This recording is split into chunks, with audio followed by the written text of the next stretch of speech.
नमस्कार, मी धनश्री। आज आहे गौरी विसर्जन। 2.5 दिवसाची ही पाहुणी आज आपल्याला सोडून जाणार आहे। आज तिला निरोप देताना माझं मन खरंच खूप भरून आलेलं आहे।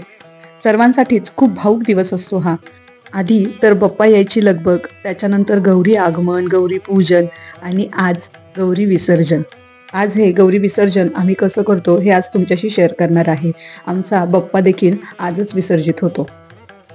सगळ्यात आधी तर मी माझ्या देवींचे छान अशी दृष्ट काढून घेते। खूप गोड दिसत होत्या त्या। त्यानंतर गौरीला दही भात किंवा शेवई भाताचा नैवेद्य दाखवला जातो।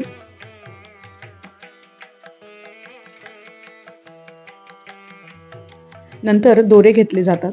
दोरे घेणे म्हणजे काय तर आपली देवी आता पुढच्या प्रवासाला निघाली म्हणून घरामध्ये केलेला तिचा नैवेद्य, तिला दिलेला राशी, तिला दिलेली फळं ही थोडी थोडी एखाद्या पानात किंवा मग तिच्यासोबत पाठवून द्यायची।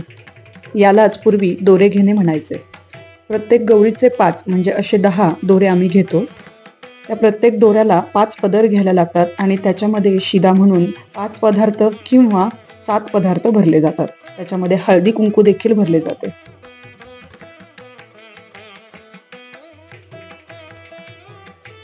हे असे प्रत्येकी 5 म्हणजे 10 दोरे आमचे घेऊन झालेले आहेत। त्याच्यात बघा फूल, पान, हळदी कुंकू, सर्व शिदा आम्ही त्याच्यात भरलेला आहे। हे दोरे असे देवीच्या डोक्यावर ठेवून घ्यायचे आणि हे दोरे ठेवल्यानंतर आता आरती करून घ्यायची शेवटची देवींची।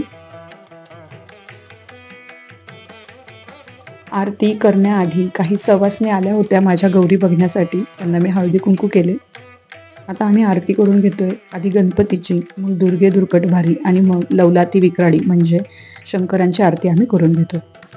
आता चालू झाली आहे खरी गंमत। विसर्जन झालेलं आहे आणि आम्ही सगळी आवराआवरी करतोय।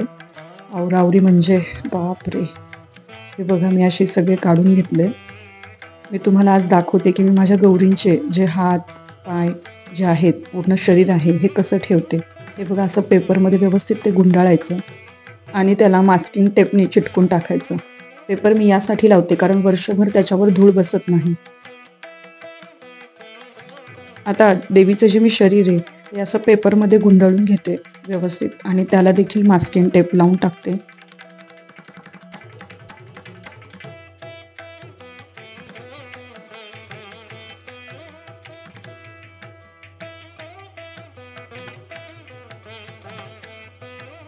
मी माझ्या बॉक्सला एक छोटीशी खाच मारून घेतली आहे, त्याच्यात असं घुसून ठेवते जेणेकरून माझं जे देवीचं शरीर आहे ते हलणार नाही बॉक्समध्ये सुद्धा। हे बघा सगळं व्यवस्थित पॅक करून टाकलंय मी। मुखवट्यांचे सगळ्यात आधी तर फेक आयलॅशेस काढून टाकले।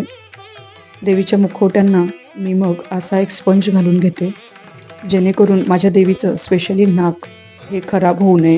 कारण ज्यावेळेस आपण वर्षभर पेपरमध्ये किंवा कशाने गुंडाळून ठेवतो त्यावेळेस हलण्याची शक्यता असते आणि त्यामुळं कधी कधी नाकाचा आणि बॅक साईड तिच्या केसांचा कलर जातो, म्हणून मी ही अशी आयडिया करते। आणि मग मस्त असं पिशवीमध्ये ते गुंडाळून त्याला देखील त्याच्या स्वतःच्या वेगळ्या बॉक्समध्ये ठेवते। बॉक्समध्ये सुद्धा बघा मी जुना जे पेपर आहे त्याच्याशी गोळे करून कडेकडेला टाकले। त्याच्यावरती देखील असा एक जाड असा स्पंज ठेवलेला आहे आणि मग तो बॉक्स मी बंद करणार आहे। आता मी एवढा खाटाटोप कशासाठी करते कारण मला या सगळ्या गोष्टी डायरेक्ट पुढच्या वर्षी लागणार आहे, त्यामुळे मी असं करते। देवीचे दागिने बघा सगळे मी ठेवून दिलेले आहे। डेकोरेशनचं वगैरे पण सगळं मी ठेवून दिलं आहे। खूप सुनं सुनं वाटतंय घर, पण काय करणार, पुढच्या वर्षी येण्यासाठी ते आज जाणार। म्हणून नाही जाऊन द्यायचं त्यांना, बाप्पा नाही जाऊन द्यायचं। अग नाही। आशा करते तुम्हाला माझा आजचा व्हिडिओ खूप आवडला असेल। यातनं तुम्हाला नक्कीच काहीतरी वेगळं शिकायला मिळालं असेल। काही सजेशन असतील, क्वेरी असतील, कमेंट करा। माझ्या चॅनलला लाईक आणि सबस्क्राईब करा।